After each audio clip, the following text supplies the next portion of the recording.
자, 여러분 반갑습니다. 수학여행 끝나고 선생님 이제 수업도 녹화하고 있습니다. 오늘은 19차 시고 82쪽부터 83쪽까지. 오늘은 르네상스와 종교개혁이라는 단원입니다. 지금 우리가 유럽의 중세 시대에 대해서 배우고 있는데, 흔히 유럽의 중세를 이제 뭐라고 부르냐면 약간 암흑기라고, 역사적으로 볼 때 암흑기라고 부르는 경우가 많습니다. 왜냐하면 유럽의 이 고대에는 그리스 로마 문화라는 굉장히 찬란한 어떤 문화를, 다양한 건축물과 다양한 어떤 문화를 꽃피운 그런 시대였는데, 이제 중세에 들어오면서 그리스도교가 지배하게 되면서 뭐 예술이나 이런 모든 것들이, 건축 모든 것들이 다 종교 중심으로, 모든 학문도 다 종교 중심으로, 오로지 신만 중요하고 이제 인간에 대해서는 관심이 없는, 인간은 이제 그리스도교에서 죄인으로 보죠. 그러다 보니까 굉장히 신에게만 집중되어 있는 시대가 이제 유럽 중세 시대. 그래서 사실 문화나 이런 예술 이런 것들도 이 고대 그리스 로마에 비하면 오히려 더 이제 발전이 없는, 더 퇴보한 그런 시대로 이제 흔히 표현됩니다. 그런데 이제 이 르네상스와 종교개혁 이쪽에 이제 들어오면 이제 이 유럽의 중세가 끝나가고 이제 근대 시대, 근대로 넘어가게 되는 그런 중간 단계에 있는, 그래서 중세가 이제 끝나가는 그런 신에 대한 관심이나 신에 대한 어떤 존경, 교회에 대한 어떤 존경, 이런 것들이 이제 서서히 퇴보해 가는 이런 것들을 우리가 배우게 됩니다. 이미 우리 지난 시간에 18차 시에서 교황의 권위가 떨어지고 교회의 권위가 떨어져가는 그런 과정에 대해서 배웠었죠. 오늘 이제 이 르네상스와 종교개혁이라는 단어에 대해서 배워보겠습니다. 르네상스 여러분이 아마 정관 살면 여러분 많이 들어봤을 거예요. 여기 협성 르네상스라는 아파트도 주위에 있던데, 르네상스가 어떤 단어인지 배워보겠습니다. 일단 이 르네상스는 이탈리아의 르네상스와 이제 이 알프스 이북의 르네상스로 나뉘게 되는데, 먼저 우리가 흔히 얘기하는 거는 이탈리아의 르네상스입니다. 자, 일단 이 르네상스, 이탈리아의 르네상스는 이제 14세기경, 한 1300년대경에 이제 시작되었다고 알려져 있고, 이 르네상스란 단어는 이제 프랑스어입니다. 프랑스어고 이제 재생, 부활을 의미합니다. 그래서 뭘 재생하고 뭐가 부활한 거냐? 바로 예전에 고대의 인간 중심적인 그리스와 로마 문화의 부활을 의미하는 겁니다. 그래서 이제 신 중심으로, 종교 중심으로 모든 게 이루어지던 이 유럽에 이제 다시 인간에 대한 관심, 이 예전의 그리스 로마 시대의 책을 다시 연구하고 인간의 모습을 묘사하고, 이런 예술적인 큰 변화가 나타나게 되는 것을 이제 르네상스라고 합니다.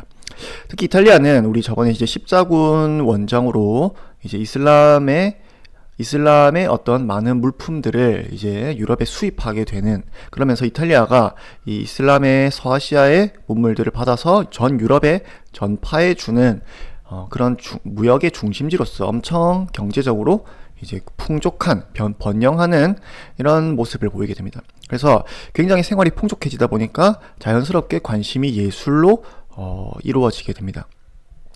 특히 이때 이제 비잔티움 제국이 이제 이슬람에게 많은 위협을 당하면서, 비잔티움 제국에 있는 많은 학자들이 이제 당시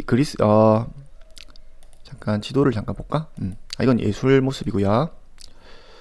저 지도가 선생님이 그걸 안 해놨네. 이 비잔티움 제국이 이쪽이죠, 이쪽. 자, 그러면서 이 그리스 지역의 고대 그리스 지역에 존재했던 게 비잔티움 제국이죠.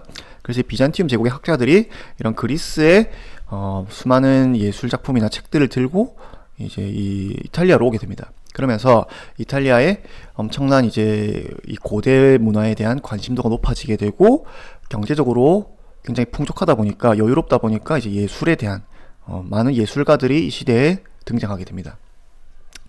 자, 그래서 인간의 개성이나 감정을 중시하는 이런 풍토, 이런 것들을, 이런 경향을 우리가 인문주의라고 부르게 됩니다.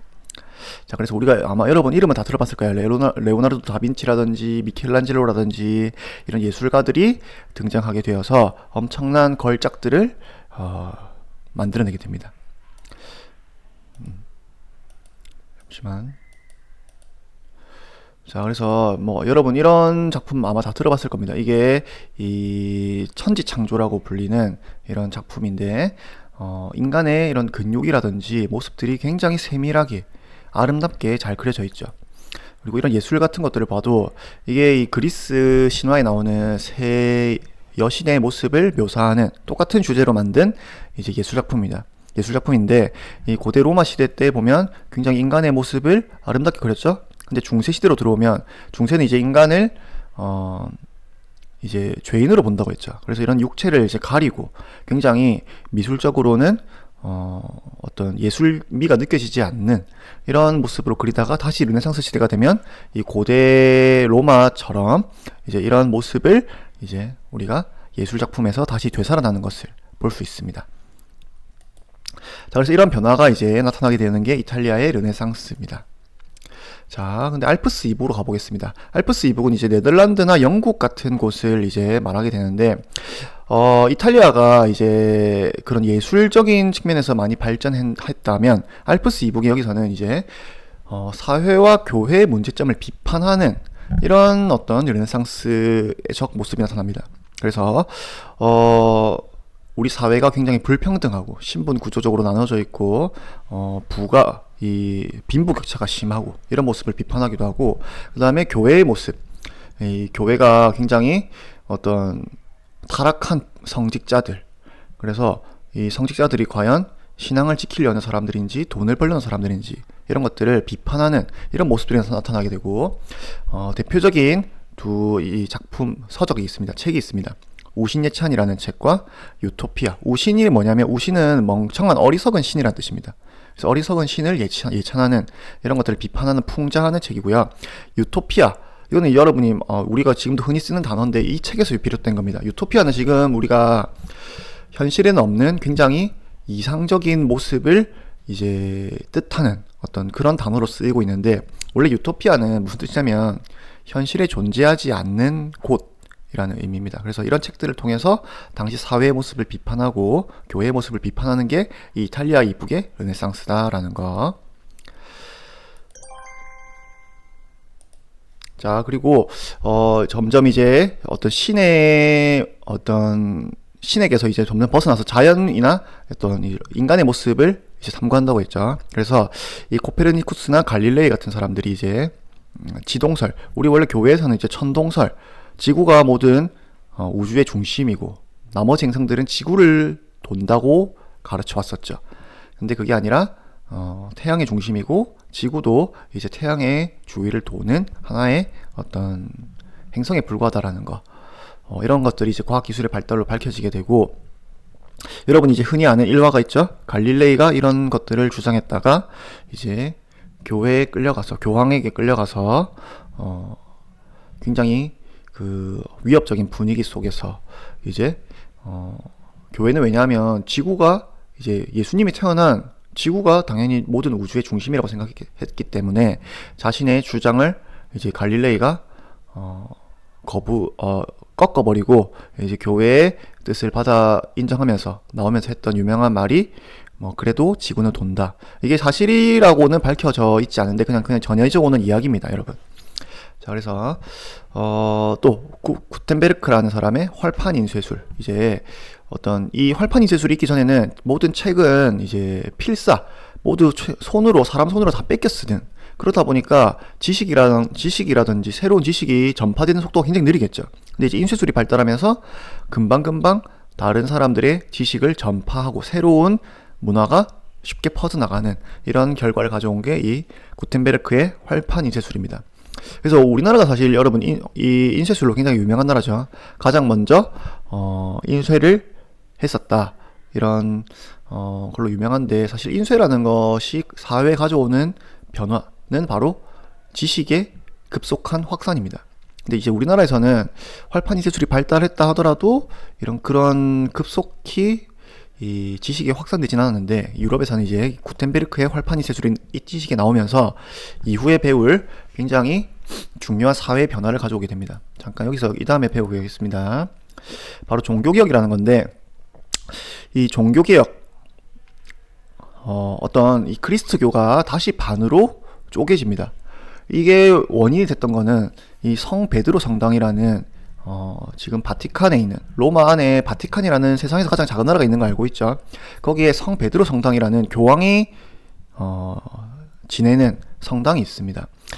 이걸 수리해야 되겠어 이제 면벌부라는 것을 교회가 판매하기 시작합니다. 면벌부가 뭐냐면, 우리 이 교회에서는 이제 인간이 죄를 지었고, 그 죄를 이제 하느님을 믿으면서 이제 용서를 받아야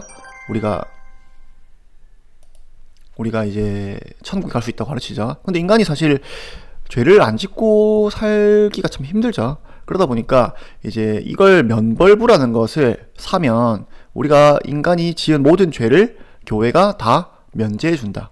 그러면 너는 이걸 사면 천국에 갈 수 있다. 이런 당시 있죠. 돈을 내고 이제 교회에서 판매하는 면벌부라는 것을 사서 내가 죽어서 천국에 가야겠다, 하느님 곁으로 가야겠다. 사실 말이 안 되는 이야기죠. 교회에서 이런 걸 판매하면서 돈을 벌어서 이제 성 베드로 성당을 수리하는 겁니다. 선생님이 성 베드로 성당에 직접 갔다 왔었는데 정말 화려하고, 이거 성 베드로 성당을 다 보는데 하루가 걸립니다. 하루 종일 걸립니다. 이거는 이제 성 베드로 성당과 그 앞에 있는 광장의 모습인데, 정말 이 광장 하나하나의 조각상이나 이 안에, 선생님이 안에 직접 찍은 사진을 좀 보여주겠습니다. 굉장히 예술적으로 정말 엄청난 공을 들여서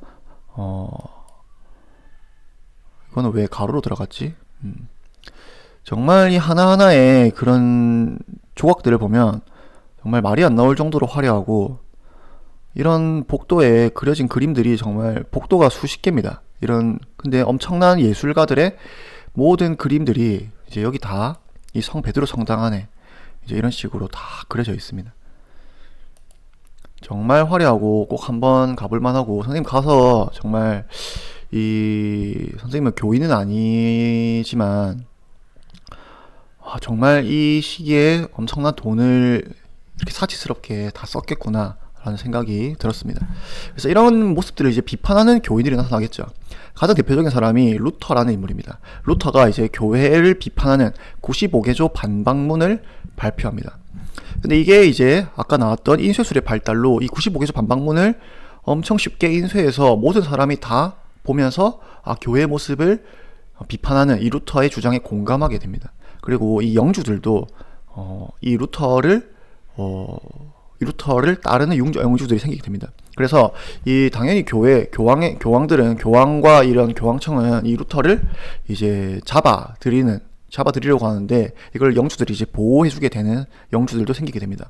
그래서 엄청난 갈등이 생기다가 결국 아우크스부르크 화의라는 곳에서 이제 루터파가 공식적으로 이제 인정이 됩니다. 그래서 이 루터와 비슷한 주장을 하는 사람들이 많이 생기게 되는데, 교회가 이제 반으로 나뉜다고 했죠.